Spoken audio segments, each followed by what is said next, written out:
చెప్తారు. కాలము సంపూర్ణమైనప్పుడు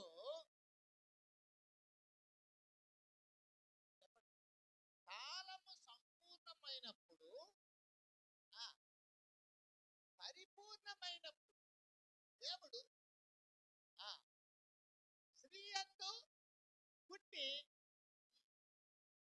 కావాలని లోబడిన ఉన్న వారిని విమోచించుటకై ధర్మశాస్త్రమునకు లోబడిన వాడాయ. హల్లెలూయా. కాలము పరిపూర్ణమైంది. టైం వచ్చి కరెక్ట్ టయానికి ఆయన వచ్చి దాన్ని రాశారు. అయితే కొంతమంది ఏం చేస్తున్నారంట? చదవండి ఏబిసి పత్రిక 5వ అధ్యాయము 15వ వచనంలో చూద్దాం. చెడ్డవి కనుక సమయమును పోనివ్వక సద్వినియోగము చేసుకొనుచు అజ్ఞానుల వలె కాక నడుచుకొనడని. హల్లెలూయా. ఇంగ్లీష్ వాళ్ళు చెప్పారు లైఫ్ ఇస్ గోల్డ్ అన్నారు. దానికన్నా ఇంకా ఎక్కువగా వర్ణించడానికి పదాలు లేవేమో. వాక్యం గురించి చెప్పారు.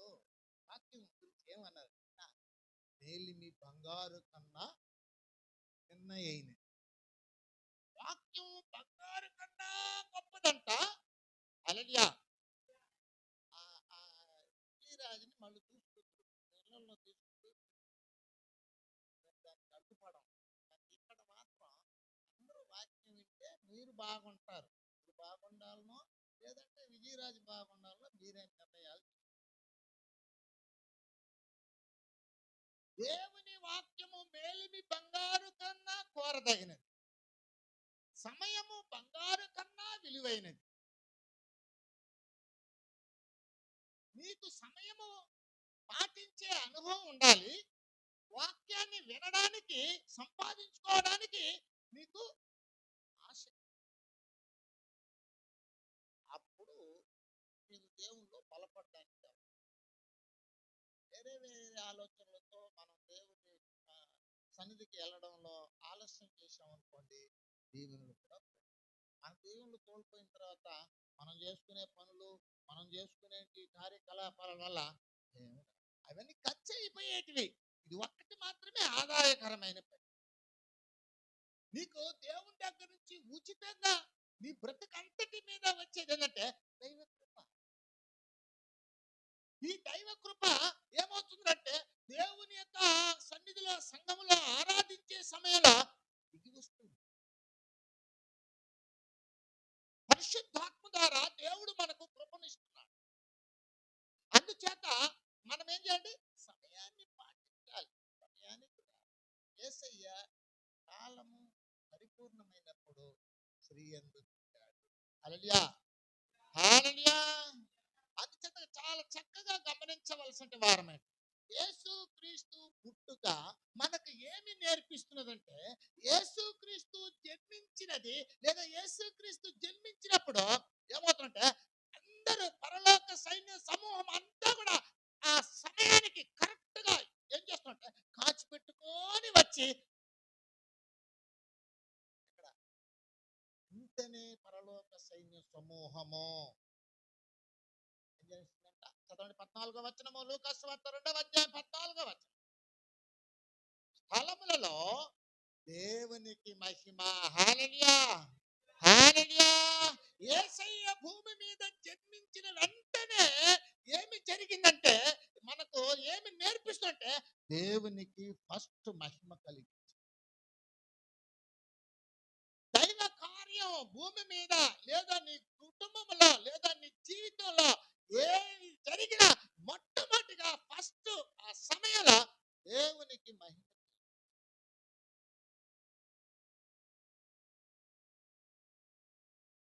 దేవునిని ఎరిగి ఆయనకు కృతజ్ఞతాస్తుతులు కూడా చెల్లించలేని వారు ఉన్నారంట. ఆయనను మహిమపరచడం లేదు. రోమాపత్రిక చూద్దాం. మాట చదువుకొని ముందుకు సాగుదాం ప్రియులారా. రోమాపత్రిక 1వ అధ్యాయము రోమాపత్రిక 1 అధ్యాయము 21 మరియు దేవునిని ఎరిగియు ఆయనను దేవునిగా మహిమపరచ లేదు, కృతజ్ఞతాస్తుతులను చెల్లింపను లేదు. హల్లెలూయా. దేవునిని దేవునిని ఎరిగిన వ్యక్తి ఎప్పుడు ఫస్ట్ ఏం చేయాలంటే దేవునిని మహిమ. యేసు ప్రభు జన్మించిన వెంటనే ఏం చెప్పండి, దేవునికి మహిమ సమర్పించడం సూచన. ఆ శుభవర్తమానములో ఫస్ట్ ఏంటంటే దేవునికి మహిమ.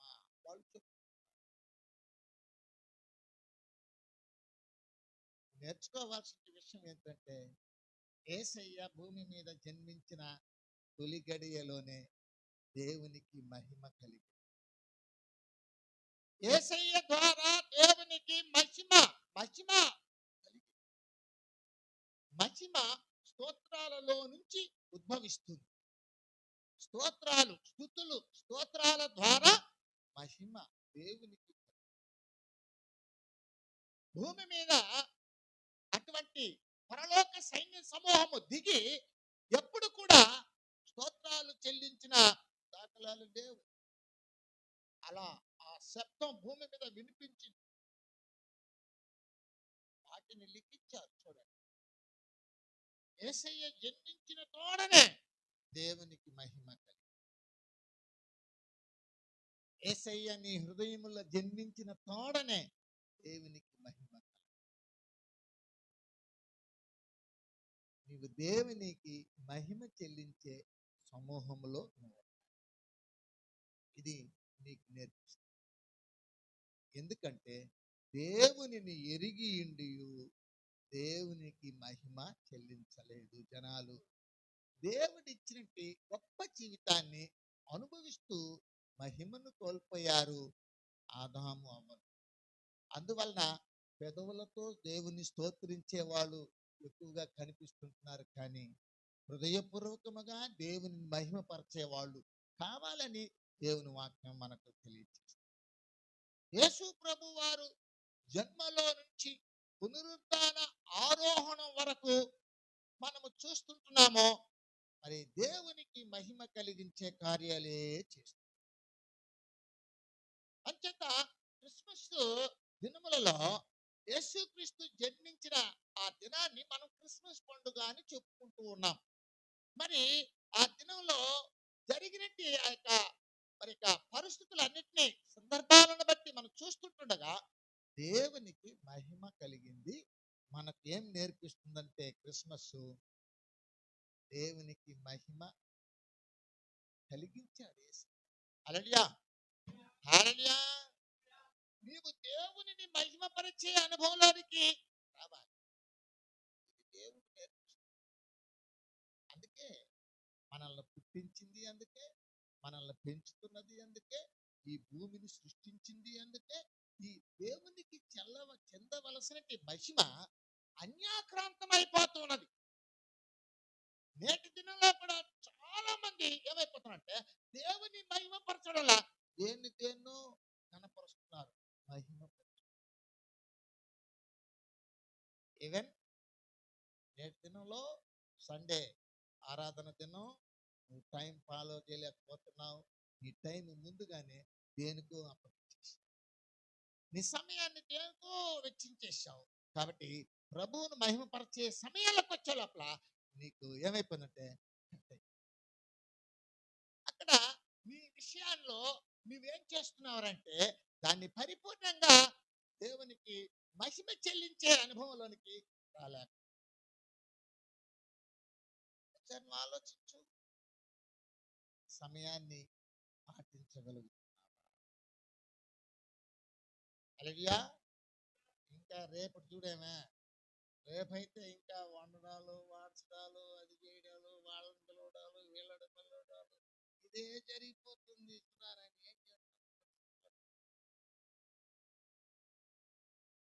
మనుషులను గౌరవించడం నేర్చుకుంటారు, కానీ దేవుణ్ణి బంధువులను గౌరవించడం నేర్చుకుంటారు, కానీ దేవునిని ఘనపరచడం వెనకంజలో అయితే మనకేం నేర్పిస్తుంది? యేసు పుట్టుక అంటే దేవునిని మహిమపరచడం. యేసు ప్రభువారు ప్రార్థన చేస్తున్నారు. యేసు ప్రభువారు జన్మములో నుండి, పుట్టుకలో నుండి ఆయన మరి పరిచర్యలో కావచ్చు, ఆయన యొక్క మరణ, పునరుత్థాన, ఆరోహణలో కావచ్చు, ఏ విషయంలో కూడా, రేపు రాబోయే దినంలో కూడా, రెండవ రాకడగా రాబోయే దినంలో కూడా దేవునికి మహిమ కలిగిస్తూ ఆయన ఒకసారి ఆయన ప్రార్థన చేస్తున్నారు. యేసయ్య యోహాను సువార్త 17వ అధ్యాయంలో ప్రార్థన చేస్తున్నాడు, తండ్రితో మాట్లాడుతున్నాడు. 17వ అధ్యాయం 3వ వచనంలో చెప్తున్నాడు, అద్వితీయ సత్య దేవుడివైన నిన్నును నీవు పంపిన యేసుక్రీస్తును ఎరుగుటయే నిత్య జీవం. హల్లెలూయా. 4వ వచనంలో చెప్తున్నాడు, చేయుటకు నీవు నాకిచ్చిన పని నెరవేర్చితిని, భూమి మీద నిన్ను మహిమపరచుతుంది. హల్లెలూయా. దేవుడు ఇచ్చిన ఏ పనినైనా మనం పూర్తి చేసినప్పుడు మన ద్వారా దేవునికి మహిమ కలుగు. క్రైస్తత్వం అనేది ఓ పరిశుద్ధమైన జీవితం, ఓ పవిత్రమైన జీవితం, ఓ దీవెనకరమైన జీవితం. నీ జన్మ యేసులో నువ్వు పుట్టడం, యేసులో ప్రవేశించడం, యేసులో బాప్తిసం తీసుకోవడం, యేసు సంఘములో సహవాసం చేయడం ఓ పవిత్రమైన జీవితం. దాని ద్వారా నువ్వు దేవునికి మహిమ కలిగి. ఇదిగో చూడు, యేసయ్య భూమి మీద జన్మించడంతో పరలోక సైన్య సమూహం వెంటనే వచ్చేసి దేవునికి మహిమ. హల్లెలూయా. హల్లెలూయా. దేవునికి మహిమ కలిగిస్తుంది. ఎక్కడైనా చూడు, దేవదూతల పని ఏంటంటే దేవునికి మహిమ కలిగి. యెషయా గ్రంథం 6వ అధ్యాయంలో అక్కడ కూడా శరాపులు ఉంటారు, దేవదూతలు ఉంటారు. ఆ దేవదూతలు ఏమి చేస్తున్నారో చూడండి ప్రియులారా. 6వ అధ్యాయం 1-2 వచనాలు. సంవత్సరమున అత్యున్నతమైన సింహాసనమునందు ప్రభువు కూర్చొని ఉంటున్నారంట. నేను చూచి తిని ఆయన నిండుకొని ఉండెను. ఆయనకు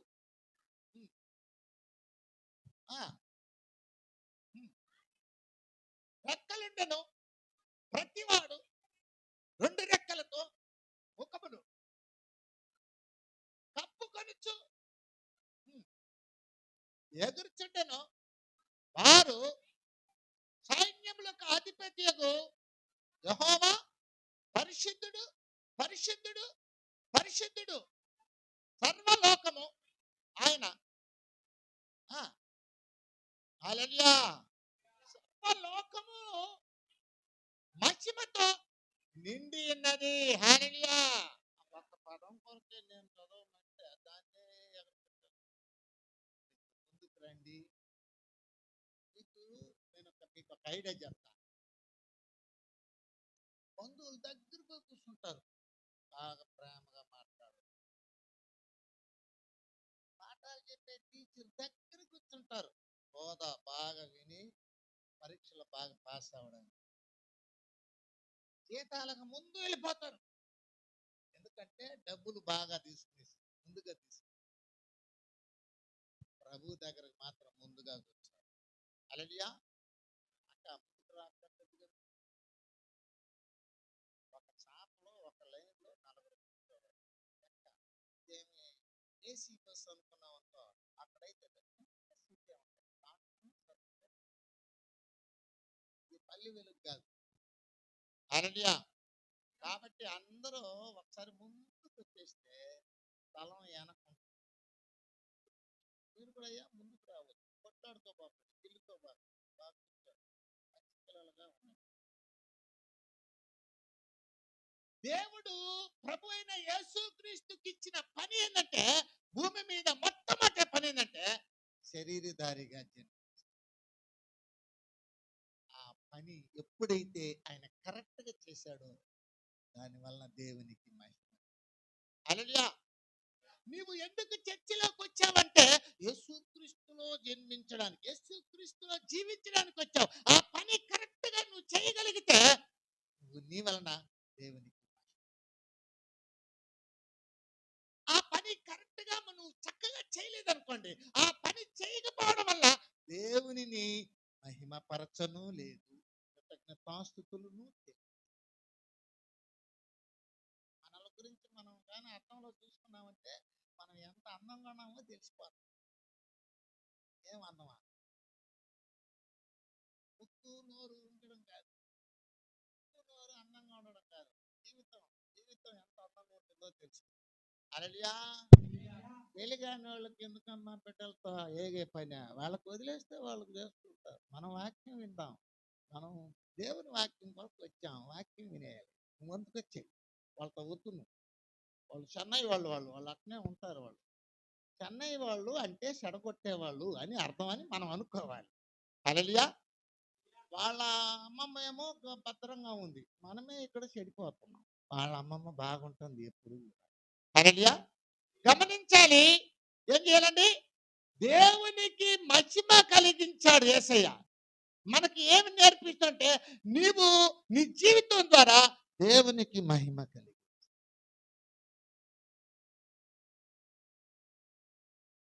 అందుకోసం ఆయనాడు, నీవు నాకు ఇచ్చిన పని నేను పూర్తి చేసి నీ నామమును మహిమపరచు.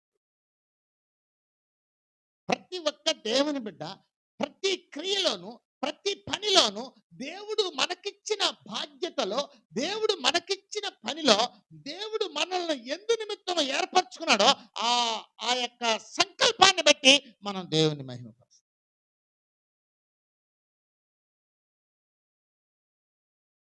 మోషే గారిని ఇశ్రాయేలీల నాయకత్వంలో పెట్టారు. ఆయనను నాయకత్వంలో పెట్టినప్పుడు చాలా సౌమ్యుడు ఆయన, సాత్వికము కలిగిన వాడు, దీర్ఘశాంతము కలిగిన వాడు. అటువంటి ఆయన ఎవరు లేరు ఆ దినాలలో ప్రభువుకి. ఆయన ఇశ్రాయేలుకు రక్షకుడిగా జన్మించినాడు. ఆయన హల్లెలూయా.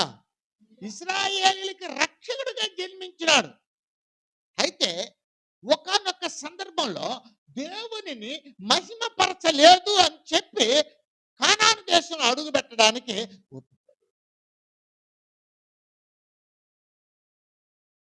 అందుకోసము మోషే నా ఇల్లంతటిలో నమ్మకమైన వాడు అన్నాడు, కానీ యేసయ్యను మాత్రం ఇంటి మీద నమ్మకమైన వాడు అన్నాడు. ఒకసారి చదవండి హెబ్రీ పత్రిక.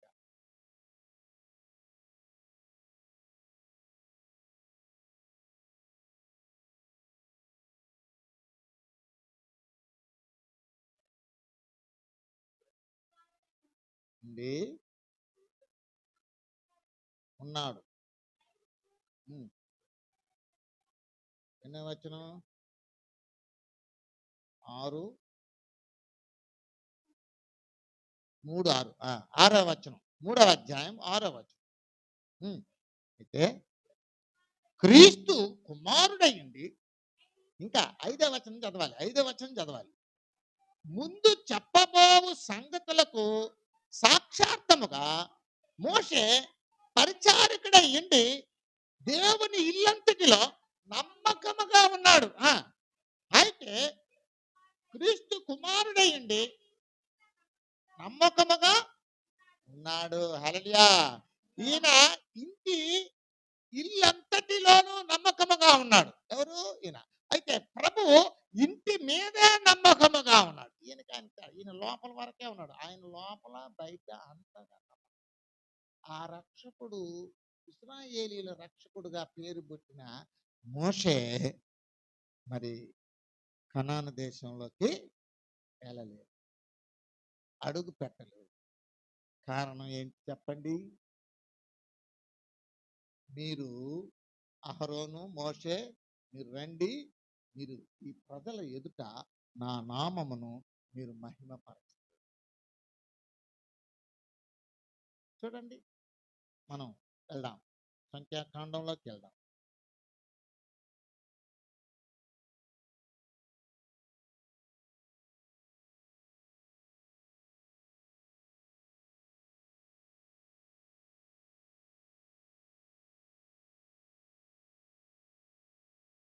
20వ అధ్యాయము 20వ అధ్యాయము 12వ వచనము. యెహోవా హ్మ్. హ్మ్. ఎదుట నా పరిశుద్ధతను సన్మానించినట్లు నన్ను నమ్ముకొనకపోతిరి గనుక హ్మ్,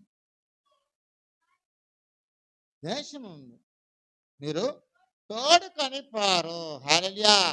నా పరిశుద్ధతను మీరు సన్మానించున్నట్లు నమ్మకం. సన్మానించుట, గౌరవించుట, మహిమపరచుట, ఘనపరచుట ఇలాంటి పదాలు. కానీ దేవుణ్ణి మహిమపరచలేకపోయారంట జనాల దగ్గర. అందువల్ల వాళ్ళిద్దరూ అక్కడికి వెళ్ళలేక. అయితే యేసయ్య ఎక్కడ కూడా నాలో పాపం ఉన్నదని మీరు ఎవరు స్థాపిస్తారు చూపించండి. అంటే ఆయన పుట్టుకలో నుంచి పుట్టిన మొదటి గడియ నుంచి ఆయన ఆరోహణమైపోయిన గడియేంత వరకు దేవునిని మహిమపరుస్తూ. అంచేత యేసు పుట్టుక మనకు ఏమి నేర్పిస్తున్నది అంటే, మనము యేసయ్యను చూచి నేర్చుకోవాల్సింది ఏంటంటే, యేసయ్య జన్మించిన తోడనే దేవునికి మహిమ కలిగించాడు. హల్లెలూయా. ఆయన వలన దేవునికి మహిమ కలిగింది. ఆయన జన్మించుట వలన దేవునికి మహిమ కలిగింది. నీ ద్వారా నా ద్వారా కూడా దేవునికి మహిమ కలిగే కార్యాలలోనే మనం మనకిచ్చిన పనిని, మనకిచ్చినట్టి బాధ్యతను, మనకిచ్చినట్టి ఆ దేవుని బిడ్డలుగా జీవించే ఆ మంచి పనిని మనం పూర్తి చేయగలిగినట్లయితే, మనం చక్కగా జరిగించగలిగినట్లయితే దేవునికి మహిమ.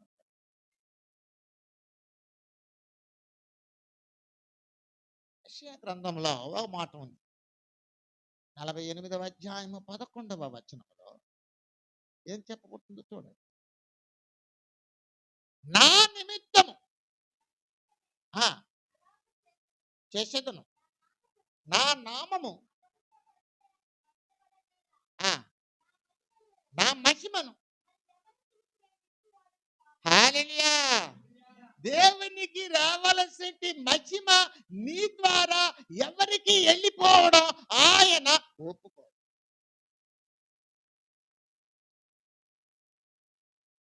అందుచేత క్రీస్తు జన్మించినప్పుడే దేవుని పనిని, దేవుని సంకల్పాన్ని, దేవుని ఉద్దేశాన్ని నెరవేర్చాడు. కాబట్టి ఎప్పుడైతే ఆయన జన్మించాడో వెంటనే పరలోక సైన్య సమూహము ఏం చేసింది?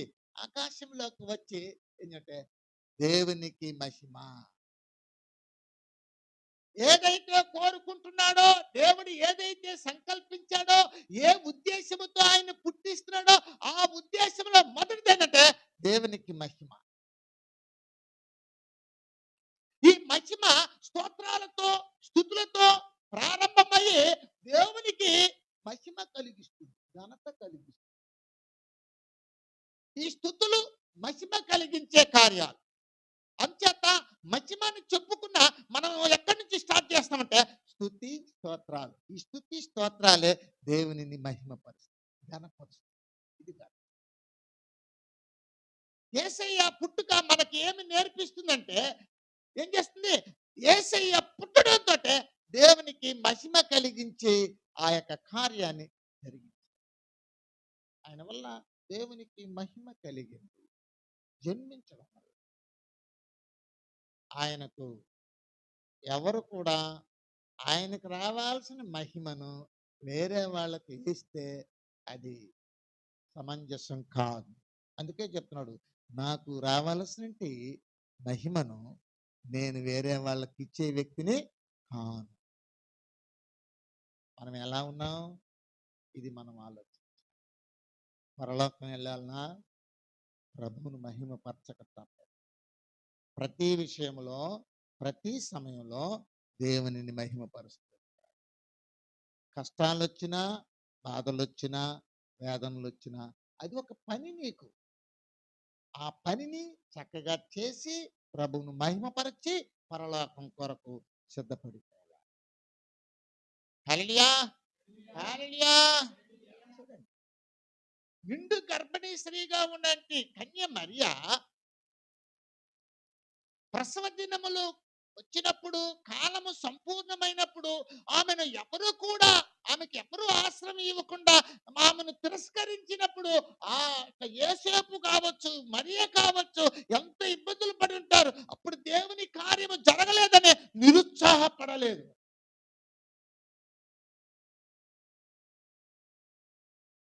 నన్ను ఎవరు చూస్తున్నారా, మమ్మల్ని ఎవరు ఆదరిస్తున్నారా, మేము ఎన్ని కష్టాల్లో ఉన్నాం, మాకెవరు దిక్కా, మమ్మల్ని ఎవరు చూస్తారు, ఎవరు చూడరు, దేవుడే చూస్తాడు. దేవుని మీద ఆధారపడాలి, దేవుణ్ణి మహిమపరచాలి, దేవుణ్ణి కొనియాలి. మనకున్న స్థితిలోనే దేవుని మహిమ, నీకున్న దాంట్లో నుంచే దేవుణ్ణి ఘనపరచడం, మహిమపరచడం నేర్చుకోవాలి. ఇది మరి క్రిస్మస్లో నుంచి మనం నేర్చుకోవాల్సింది. యేసు పుట్టుక మనకి ఏమి నేర్పిస్తుందంటే దేవునికి మహిమ కలిగింది. ఎట్టి పరిస్థితుల్లోనైనా ఎంత మరి ఇబ్బందుల్లో ఉన్న ఆ సమయంలో రాత్రి పగులు అనకుండా వాళ్ళు ఇబ్బందులు పడుతున్నప్పటికీ కూడా సరే, అక్కడ ప్రసవించిన వెంటనే దేవునికి మహిమ, దేవుని మహిమపరిచే కార్యంలో యేసేపు ఉన్నారు, మరి మరి చక్కగా మరియ ఉన్నారు. ఆ పరలోకంలో సైన్య సమూహము, దేవదూతల సైన్య సమూహం ఉన్నారు. అందరూ కలిసి ఆ మహిమలో భాగస్థులయ్యారు. మనం కూడా దేవునిని మహిమపరిచే గుంపులో మనం ఉండాలన్నది దేవుని యొక్క ఉద్దేశం. యెషయా గ్రంథం 42వ అధ్యాయము 8వ వచనంలోకి వెళ్దాం. యెషయా గ్రంథము 42వ అధ్యాయము 8వ వచనంలోకి వెళ్ళిపోదాం. నేనే నామము నా మహిమను కాను. హల్లెలూయా. 42:8 అది 48:11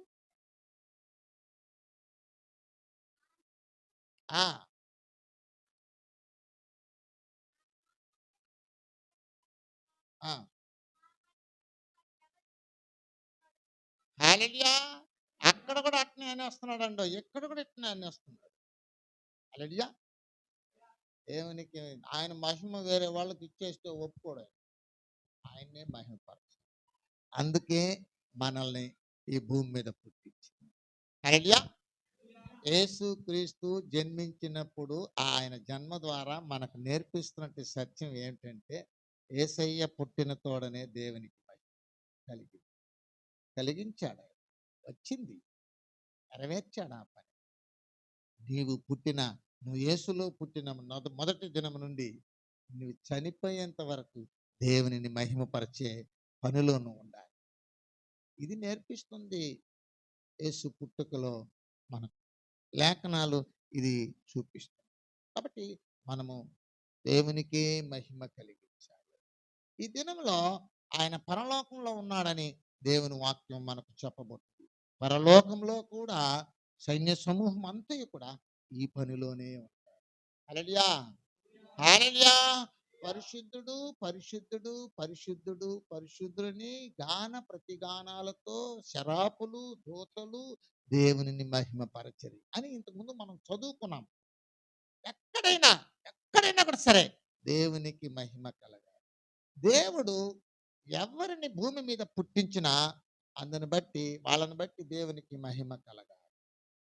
దేవుడు ఎవరిని రక్షించినా ఆ రక్షించబడిన వ్యక్తులు రక్షణ ఇచ్చిన దేవునిని మహిమపరచాలి. మహిమపరిచే స్థితిలో నువ్వు జీవించగలగాలి. దేవుని మహిమపరుస్తున్నావా? నువ్వు దేవుని మహిమపరిచే కార్యాలలో భాగస్థురాలుగా నువ్వు ఉండగలుగుతావు.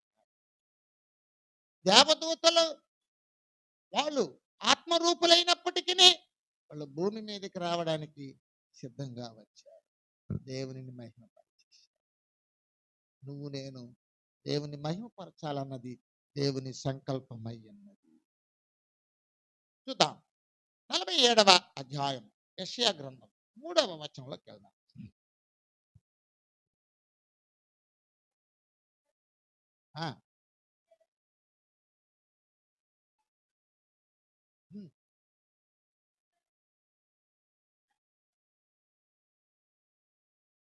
40 యెషయా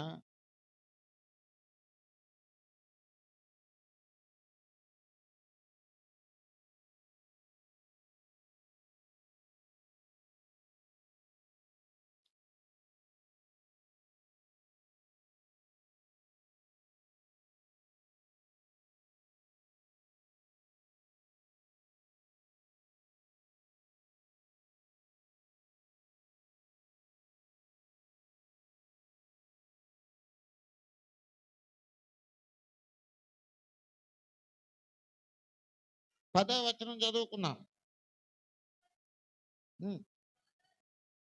చేసుకొని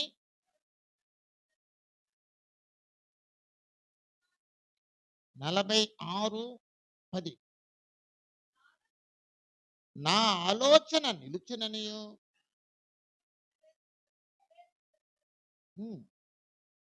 చెప్పుకొనొచ్చు.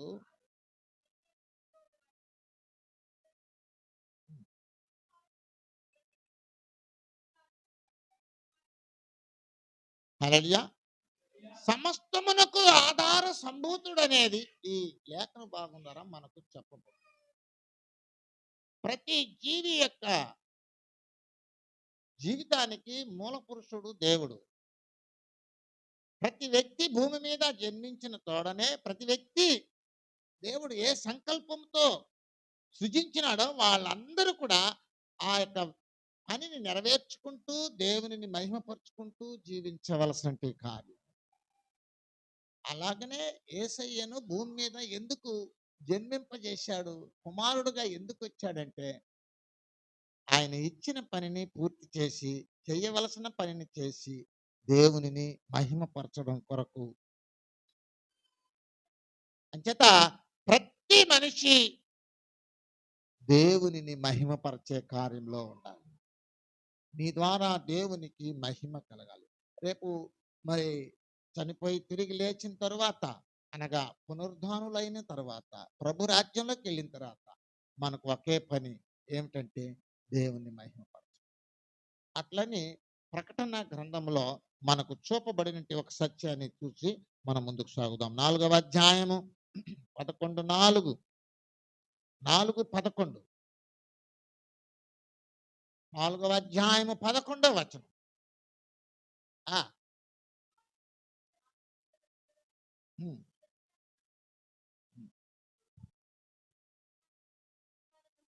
చేయొచ్చు ప్రభువా నా దేవా ఉండేను. దానిని బట్టి సృష్టింపబడిన గనుక నీవే మహిమ ఘనత ప్రభావములు పొందనర్హుడు అని చెప్పుచు ఎదుటి వేసిరి. హల్లెలూయా హల్లెలూయా. తమ కిరీటాలు కూడా తీసి ఆయన సింహాసనం దగ్గర పాదాల దగ్గర పెట్టేశారు. అంటే తమ గౌరవం, తమ మహిమ, తమ గొప్పతనం అంతా కూడా దేవుని పాదాల దగ్గర పెట్టేశారు. పరలోక రాజ్యానికి వెళ్ళిన ప్రతి వారు కూడా ఆ పనిలోనే ఉంటారన్నది మనకి ఇక్కడ చెప్పబడింది. మహిమపరచడం. ప్రతి క్రైస్తవుడు భూమి మీద జన్మించినది మొదలుకొని దేవుని రాజ్యం చేరేంత వరకు దేవునిని మహిమపరుస్తూ జీవించాడు. యేసయ్య ఆ పని చేసుకుంటూ. అందుకే ఆయన చెప్తున్నాడు సమాప్తమైనది అని చెప్పాడు. ఆయన చనిపోయిన తర్వాత, చనిపోయేదానికి ముందుగా ఆయన ఏమన్నాడంటే సమాప్తం. నువ్వు నాకిచ్చిన పనిని మేము ఏం చేశాను, నేను పూర్తి చేశాను. దానివల్ల దేవునికి ఏం కలిగిందంటే మహిమ కలిగింది. హల్లెలూయా హల్లెలూయా. కాబట్టి యేసు పుట్టుక మనకి ఏమి నేర్పిస్తుందంటే యేసు పుట్టుక వలన దేవునికి మహిమ కలిగించాడు యేసయ్య. ఆ కోవలో నీవు నేను యేసులో పుట్టినప్పుడు, యేసులోనికి వచ్చినప్పుడు నీ ద్వారా నా ద్వారా దేవునికి చెల్లించవలసిన మహిమ యావత్తు ఆయనకే చెల్లించాలి. ఆయనకే చెల్లించాలి. లేని ఎడల ఆయన దాన్ని ఒప్పుకోడంట. నాకు రావలసిన మహిమను నేను వేరే వాళ్ళకి ఇవ్వనివ్వను. నాకు రావలసిన స్తోత్రములు విగ్రహములకు చెందనివ్వను. నాకు రావలసిన మహిమ మనుషులకి నేను ఇవ్వను.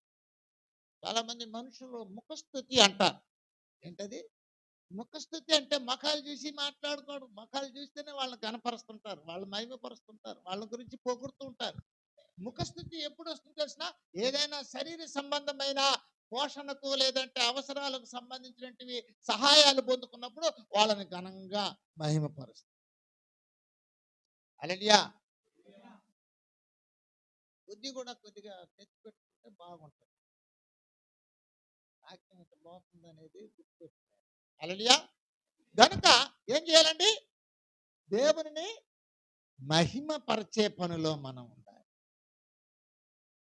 రెండవదిగా చదువుదాం 14వ వచనం. సర్వోన్నతమైన స్థలములలో దేవునికి మహిమయు. లూకా సువార్త 2వ అధ్యాయము 14వ వచనం.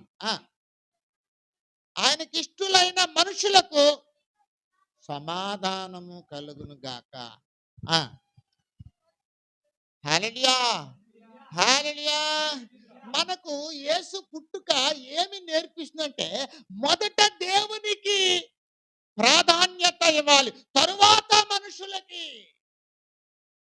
వాళ్ళు వెంటనే ఫస్ట్ దేవునికి మహిమ అన్నారు, తర్వాత మనుషుల విషయాల గురించి మాట్లాడు.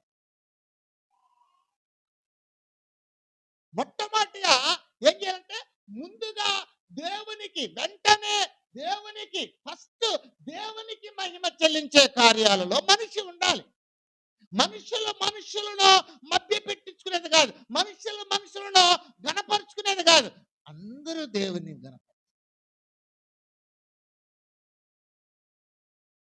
అందుకే ముందుగా 11:35 రోమాపత్రిక 11:35 రోమాపత్రికలో ఏం చెప్పారు చూద్దాం. ఎప్పుడు జనాలు చూసినట్టుగా లేదు.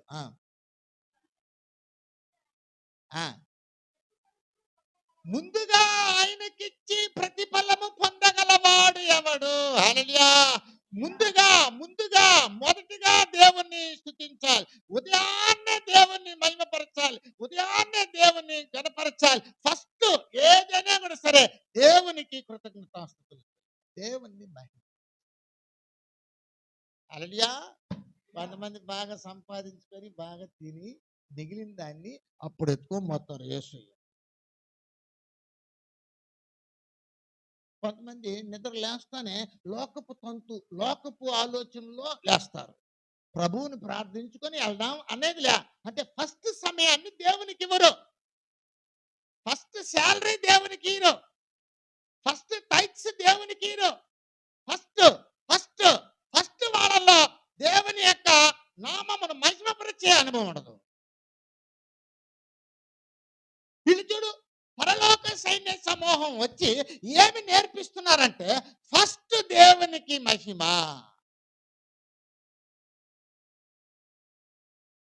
మొట్టమొదటిగా నీవు దేవునికి మహిమ కలిగించేది వ్యక్తిగా ఉండాలి, తరువాత మనుషుల విషయం. మొదట దేవుడు. నీ ఎందుకు దేవుడు అంటే, నీ జీవితం ఆయన ఊపిరితో ముడిపడి ప్రారంభించబడింది.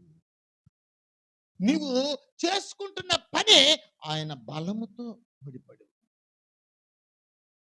నీవు ప్రతి వాటిని జ్ఞానముతో చేస్తావు. ఈ జ్ఞానము యేసయ్య దగ్గర నుంచే వచ్చింది. ఆరోగ్యము ఆయన దగ్గర నుంచే నువ్వు పొందుకున్నావు. హల్లెలూయా, హల్లెలూయా.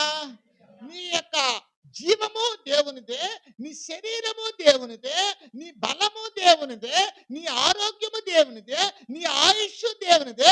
సమస్తం నీవు అనేది మొత్తం కూడా దేవునిది. కాబట్టి ఫస్ట్ దేవునికి, నెక్స్ట్ నీకు. ఆ క్రమం తప్పినావనుకో, నీవు దేవుని మహిమపరచడం లేదు, అవమానపరుస్తున్నావు.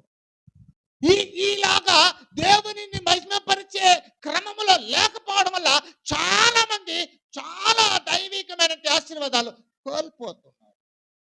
సేవకులు చాలా మంది చెబుతూ ఉంటారు, కొంత కఠినంగా కూడా చెప్పి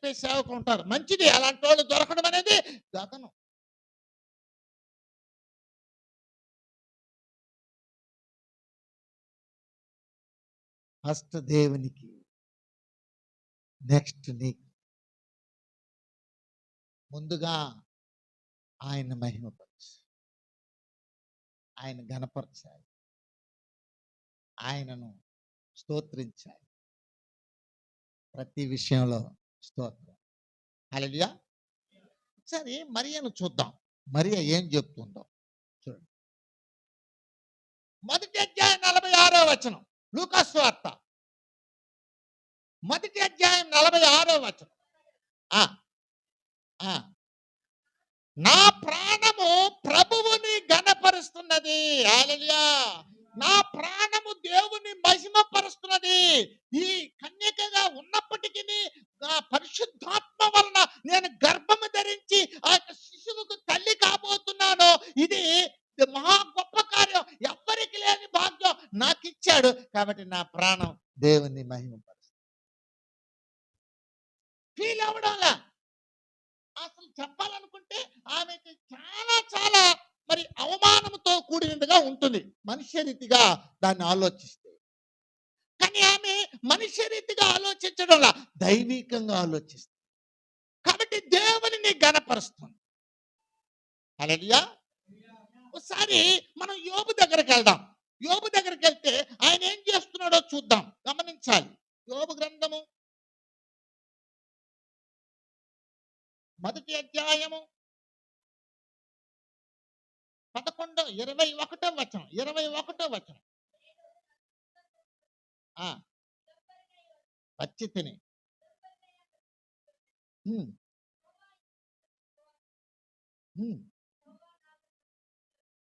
హల్లెలూయా. చూసారా, మహిమపరుస్తున్నాడు, దేవుని మహిమపరుస్తున్నాడు. కొంతమందికి డబ్బులు లేదంటే గొడవలు వేసుకుంటుంటారు ఇంట్లో. డబ్బులతో జీవితం ముడిపడినట్టుగా, డబ్బులే వాళ్ళ జీవితానికి మరి సంతోష సమాధానాలు ఇచ్చేటట్టుగా వాళ్ళ యొక్క నమ్మకాలు అనమాట. ఆ నమ్మకం వల్ల అన్ని పోయినా కూడా దేవునికి స్తుతి కలుగును గాక. హల్లెలూయా. స్థితిలో నుంచి మహిమ వస్తుంది, స్థితిలో నుంచి, స్తోత్రాలలో నుంచి మహిమ వస్తుంది. అందుకే వాళ్ళు స్తోత్రము చేయుచుండిరి అని లూకా 2:14 లాస్ట్ లైన్ లో చెప్పబడి ఉన్నది.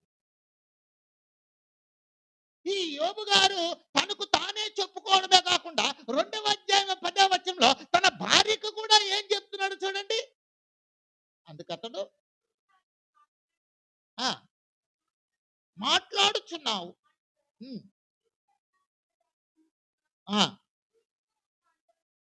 తగదా.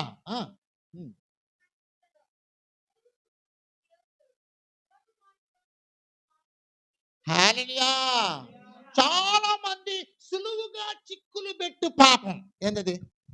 సులువుగా చిక్కులు పెట్టు పాపం అంటే ఏంటి? నోటితో మనం చెప్తున్నారు, నోరు మంచిది కాదు, వీటికి ఊరికే వాగేస్తుంటాడు. ఆమె నోరు అమ్మో పుట్టి పెట్టితే కూడా దాన్ని ఎవడ చూసుకొని చెప్తారంట కొంతమంది. ఇట్లా చెప్పుకుంటారు. మాట్లాడుకో, దేవునికి మహిమ కలిగించాలి. ఒక కష్టం ఇచ్చాడనుకో, దానైనా బరువు, ఈ బాధ్యతను నువ్వు మోసి క్లియర్ చేస్తే అప్పుడు దేవునికి మహిమ. నువ్వు చేసే పని కరెక్ట్గా చేస్తేనే నీకు దేవుని నామాన్ని మహిమపరచావన్న ఒక మెప్పు నీకు కలుగుతుంది.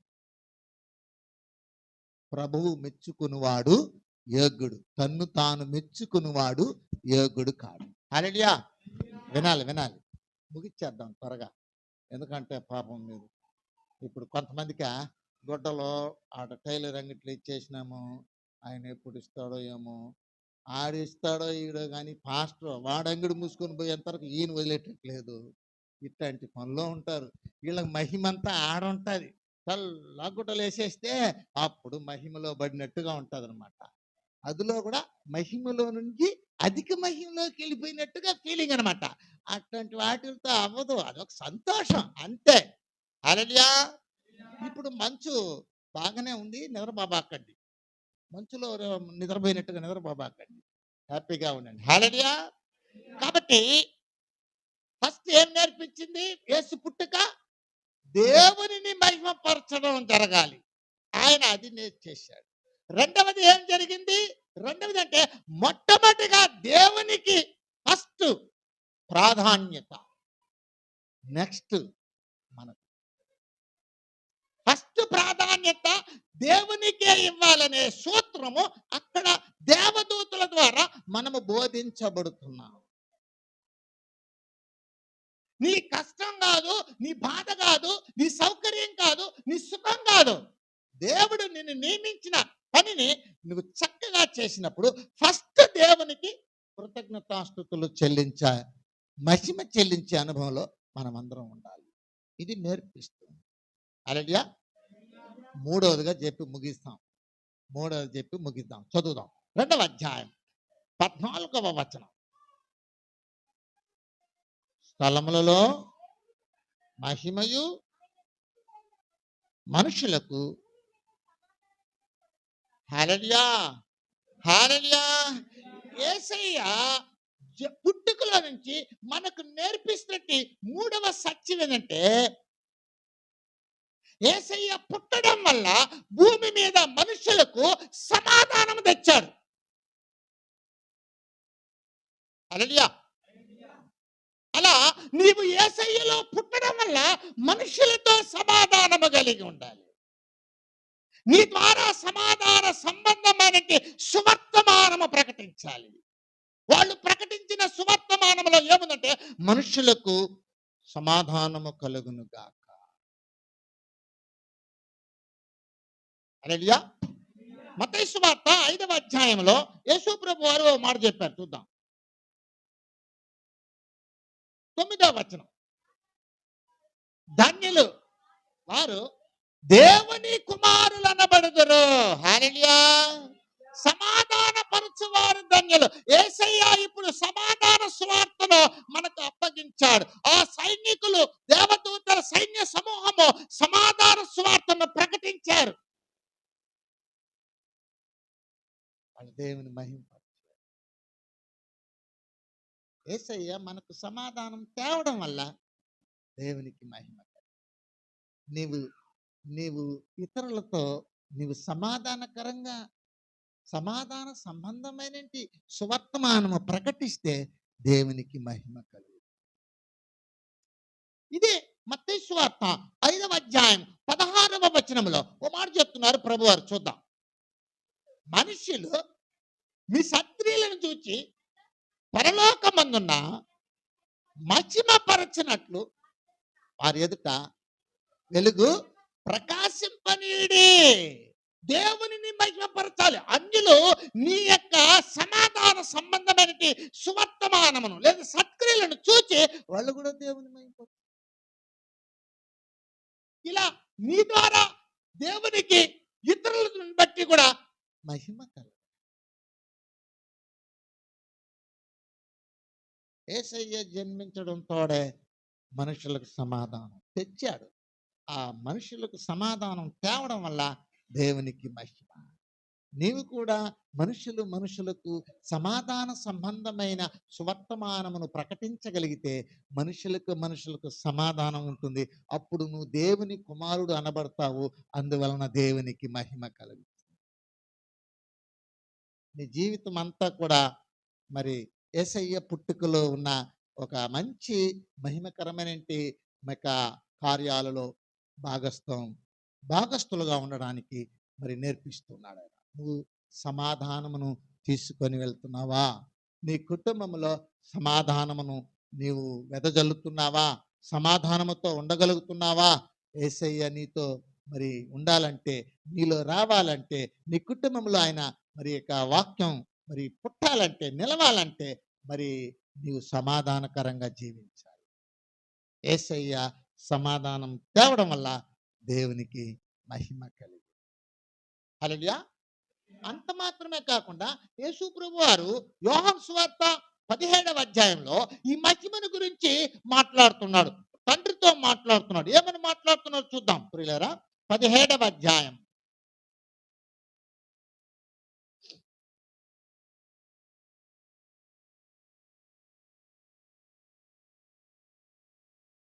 10వ వచనం. నావన్నీ నీవి, నీవియు నావి వారి యందు హల్లెలూయా హల్లెలూయా. చూడండి, దేవునివన్నీ నీవే. ఆ చెప్పండి, దేవునివన్నీ కూడా నావన్నీ నీవి అన్నాడు. అంటే మరి ఇక యేసుక్రీస్తుకు కలిగినవన్నీ దేవునివే కదా. ఆ నీవియు నావి. దేవుని దగ్గర ఉన్నట్టు చాలా గొప్ప విషయాలన్నీ కూడా ఆయనవే. ఆ మళ్ళీ వారి యందు నేను హల్లెలూయా. అట్లా నువ్వు అనుకోవాలి ఏమని, నీవన్నీ నావన్నీ నీవే ప్రభా, నీవన్నీ నావే ప్రభా. ఇలా బ్రతకడం వల్ల వాళ్ళు ద్వారా నీవు మహిమపరచబడు. పక్కన వాళ్ళ దగ్గర నుంచి దేవుడు నిన్ను ఆ మహిమలో భాగస్థుడుగా నిలుపుతాడు. చూడండి, మరొక వాక్యం చూద్దాం. అదే అధ్యాయంలో మరొక వాక్యం చూద్దాం ప్రియులారా. 22:23 మనము ఏకమై ఉన్నలాగున వారును ఏకమై ఉండవలను. నీవు నాకు అనుగ్రహించిన మహిమను నేను వారికి ఇచ్చితిని. వారి యందు నేనును నా యందు నీవును ఉండుట వలన వారు సంపూర్ణులుగా చేయబడి ఏకముగా ఉన్నందున నీవు నన్ను పంపితివనియో, నీవు నన్ను ప్రేమించినట్టే వారిని కూడా ప్రేమించితివనియో లోకము తెలుసుకున్నట్లు నాకు అనుగ్రహించిన మహిమను వారికి ఇచ్చితిని. హల్లెలూయా. అవన్నీ బాగా చదివితే, కూర్చొని నీట్గా చదువుకుంటే ఏ విషయంతో ఆయన అట్లా మాట్లాడుతున్నాడు అనేది అర్థం. ఇప్పుడు యేసయ్య తండ్రిని మహిమపరిచాడు. అందువలన యేసయ్యకు భూమి మీద మహిమ కలిగింది. ఆయన పొందిన మహిమను మనకిచ్చి తండ్రి దగ్గరికి వెళ్తున్నాడు. హల్లెలూయా. ఆ మహిమను నువ్వు కాపాడుకోవాలి. నీవు దేవుని మహిమపరిస్తే, నీవు దేవుని యొక్క సమాధానమును మనుషుల దగ్గర తీసుకొని వెళితే, ఆ మనుషుల దగ్గర నుంచి దేవునికి మహిమ కలగడం వలన ఆ మనుషుల మధ్యలో దేవుడు నిన్ను మహిమపరుస్తాడు. తద్వారా నీవు దేవుని రాజ్యములో మహిమ పొందుకుంటావు. అందుకే నిన్ను పుట్టించాడు. యేసయ్యను అందుకే పుట్టించింది. ఆయన పని ఆయన చక్కగా చేసి వెళ్ళాడు. మనల్ని పుట్టించింది ఎందుకంటే అందుచేత మనము పుట్టినది మొదలుకొని మనం చనిపోయేంత వరకు దేవుని మహిమార్థమై మనం జీవించాలి. దేవునికి ఫస్ట్ ప్రాధాన్యత ఇవ్వాలి.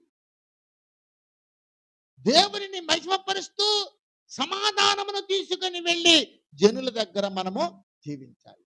తద్వారా దేవునికి మహిమ, మనకు మహిమ కలిగిస్తాడు ఆయన. అలా ఉండడానికి మనకు నేర్పిస్తుంది యేసుక్రీస్తు. పౌలు గారు ఒక మాట అన్నారు, 8వ అధ్యాయం 29-30 వచనం రోమాపత్రిక.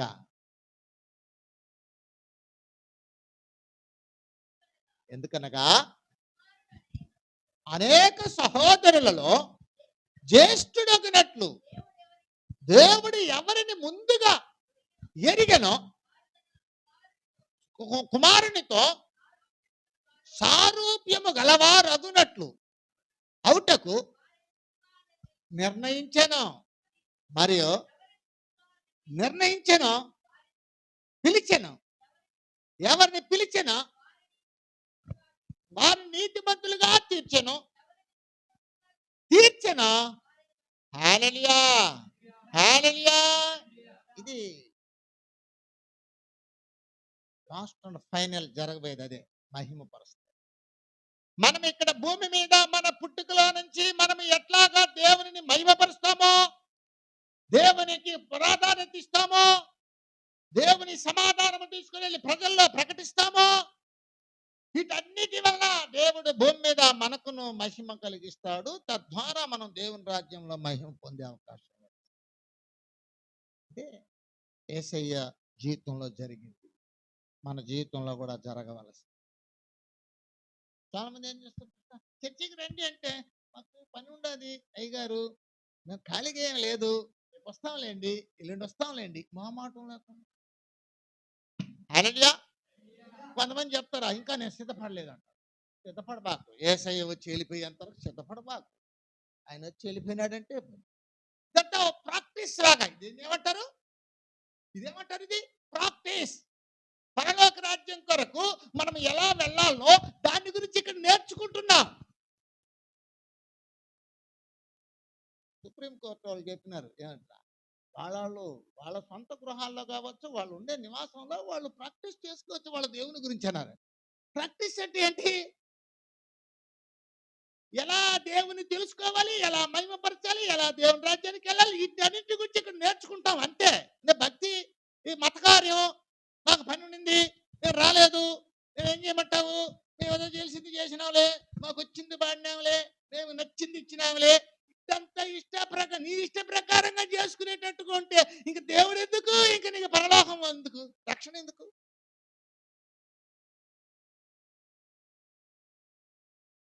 దేనికైనా నువ్వు మొదట కమిట్మెంట్ అవ్వాలి. దేనికైనా నువ్వు ఒప్పందం అవ్వాలి. దేనికైనా నువ్వు ప్రమాణపూర్వకంగా ఉండాలి. పెళ్లి చేసుకోవాలంటే ప్రమాణం చేయాలి. అపోస్తుల విశ్వాస ప్రమాణం చేయాలి. ఇక్కడ హల్లెలూయా. ఒక ఆమె అనింది, ప్రమాణాలు చేపించేస్తారు. ఇప్పుడు జనవరి 1 నుంచి అందరూ చర్చికి వస్తారు. వచ్చి ఊరికే చెప్పేది పాస్టర్ దగ్గర, సరే పాస్టర్ అయ్యా మీరు చెప్పింది మేము నేర్చుకుంటాం, ఏమో నా కోసం బతికి నా కోసం వాళ్ళు చేసినట్టు. మాకు 5వ తేదీ ప్రార్థన, 10వ తేదీ ప్రార్థన, 15వ తేదీ ప్రార్థన, 20వ తేదీ ప్రార్థన, 17వ తేదీ ప్రార్థన వచ్చింది ఒక రోజుకి. ఒక రోజు 17వ తేదీ ప్రార్థన వస్తే మ్యారేజ్ డే 17వ తేదీ, బర్త్డే 17వ తేదీ. అబ్బా బతికినారా నాయన, 2 కుటుంబ ప్రార్థన డబ్బులు మిగిలిపోయిందే. ఇట్లా దరిద్రం పట్టిన వాళ్ళు ఉంటే ఏం చేయగలరు? ఆ జోసఫ్ వాళ్ళ ఇంట్లో 7వ తేదీ ప్రార్థన అంటే అది 7 దారులకు వెళ్ళిపోయింది ఆ ప్రార్థన. ఎవరిని ఏమరుస్తాను, నన్ను ఏమరుస్తాను, నేనేమన్నా చెడిపోతానా? నేను ఏమారిపోతా, పని నేను కావాలంటే ఏమారిపోతా. ప్రభు ఏమారడు. మనుష్యుడు ఏమి విత్తుతాడో అదే. అంటే ఈ విషయాల గురించి మనం ఇక్కడ ఒకరిని తప్పు పట్టడం గురించి మాట్లాడడంలా. వివరణ లేదు కాబట్టి దానికి ప్రాధాన్యత ఇవ్వలేదు. నీకు వివరణ లేదు, నీ మైండ్ లో దేవుని గురించినట్టు నిశ్చయత, నిర్ధారణ నీకు లేదు కాబట్టి నువ్వు ఏదేదో అనుకుంటావు. ఏదేదో కాదు జీవితం, యేసయ్యే నీ జీవితం. అందుకే నువ్వు బాప్తిసం తీసుకో, అందుకే నువ్వు మరణించావు. పాత జీవితంలో మరణించావు, కొత్త జీవితంలో జన్మించావు. ఆ అనుభవం నీకుందా? ఆ అనుభవం నీకుంటేనే, అది అట్లా ఫీల్ అయితేనే నువ్వు దేవునికి మహిమ కలిగించే బ్రతుకును కలిగి. హల్లెలూయా. కాబట్టి ఏది ఏమైనా దేవునికే మహిమ కలగాలి. ఇదే దేవుని యొక్క సంగతి. నువ్వు నష్టమైపోయినా, నువ్వు బాధ కలిగిపోయినా, నీకు వ్యాధి వచ్చినా, నీకు ఏం వచ్చినా దేవునికి మహిమ కలిగించగలిగితే నిన్ను అందులో నుంచి నువ్వు తప్పించగలుగుతాడు. ఒక ఆమె పేరు అన్న అంట. ఆమె 12 ఏళ్ళు సంసారం చేసి భర్తతో 84 ఏళ్ళు విధవరాలుగా ఉందంట. 84 ఏళ్ళు విధవరాలుగా ఆమె దేవాలయంలో ఉపవాస ప్రార్థనలు చేసుకున్నదంట. ఆమె సమయం వచ్చింది, యేసయ్యను చూసింది. నువ్వు రేపు చూస్తావా? నువ్వు రేపు చూడాలి కదా. నువ్వు చూడాలంటే దేవునికి మహిమ కలిగించాలి. అందుకే ప్రభు ఆత్మలో మనతో మాట్లాడుతున్నాడు, మహిమ కలగాలని నేర్పిస్తున్నాడు. నీ జీవితంలో నువ్వు తెలుసుకోవాల్సిన విషయం ఏంటంటే, యేసయ్య పుట్టుక దేవునికే మహిమ కలగాలని నేర్పిస్తుంది. నువ్వు ఫస్ట్ ఆయనకు ప్రాధాన్యత ఇవ్వాలి. నీవు యేసయ్య సమాధానాన్ని ప్రజల్లోకి వెళ్ళిపోయి చెప్పాలి. వాళ్ళ దగ్గర నుంచి కూడా దేవునికి మహిమ కలిగి నీవు మహిమ పరచాలి, వాళ్ళను మహిమ పరచడానికి ప్రోత్సహించాలి. తద్వారా నీకు దేవుడు మహిమను కలిగిస్తాడు. ఇది యేసయ్య జీవితంలో జరిగింది. ఇది యేసయ్య పుట్టుకలో చూపించాడు. కాబట్టి స్తుతి ద్వారా దేవునికి మహిమ కలిగిద్దాం. ఒకసారి చూద్దాం 13వ అధ్యాయం హెబ్రీ పత్రిక 15వ వచనంలో చూచి ముగిద్దాం. కాబట్టి ఆయన ద్వారా మనము దేవునికి ఎల్లప్పుడూ స్తుతి యాగము చేయదము అనగా ఆయన నామమును ఒప్పుకొనుచు. హల్లెలూయా. ఇదే స్తుతి యాగం అంటే కూడా మహిమే, దేవునికి మహిమ. యేసు ప్రభు వారు కడపటిగా చెప్పిన మాట ఈ యోహాను 17లో ఉన్న ప్రార్థనలో 24వ వచనంలో ఆయన ప్రార్థన ముగిచ్చే సమయంలో ఓ మాట చెప్తున్నాడు. చూద్దాం, చూచి ముగిద్దాం.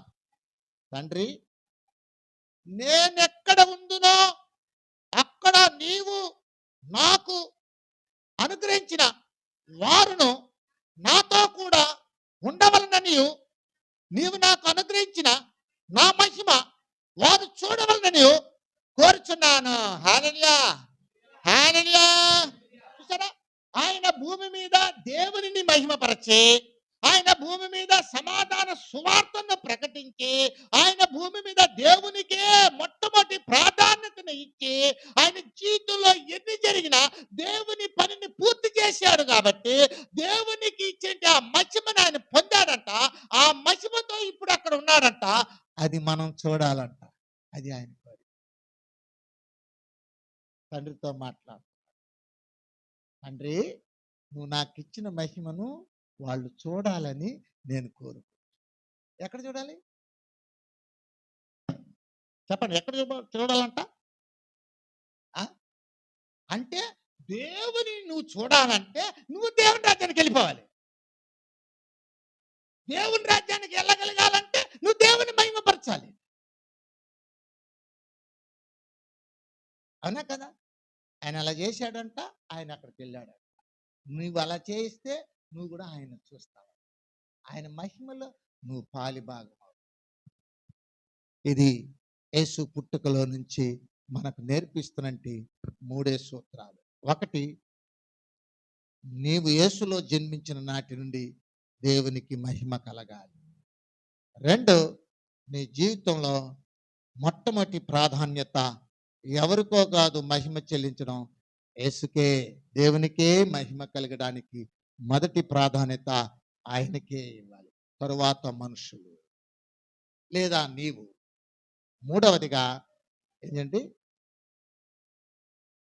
యేసు సువార్తను వాళ్ళకి వెళ్ళి తీసుకొని వెళితే వాళ్ళకి శాంతి కలుగుతుంది. వాళ్ళు శాంతి వాళ్ళకి వెళ్ళడం వల్ల వాళ్ళు దేవుని మహిమపరుస్తారు. దేవుడు వాళ్ళ ద్వారా నిన్ను మహిమపరుస్తాడు. హల్లెలూయా. ఇలా దేవునికి మనం ఏం చేయాలండి? మహిమ కలిగించే వ్యక్తులుగా ఉండాలని మరి ఈ దినపు లేఖనాలను బట్టి ప్రభు పుట్టుకలో నుంచి మనకు నేర్పిస్తున్న పాఠాన్ని మనం తెలుసుకుంటాం. మహిమ కలిగిద్దాం, దేవునికి ఘనత కలిగిద్దాం. ప్రతి విషయంలో ప్రతి పనిలో ప్రభువుకే ప్రాధాన్యత ఇస్తాం.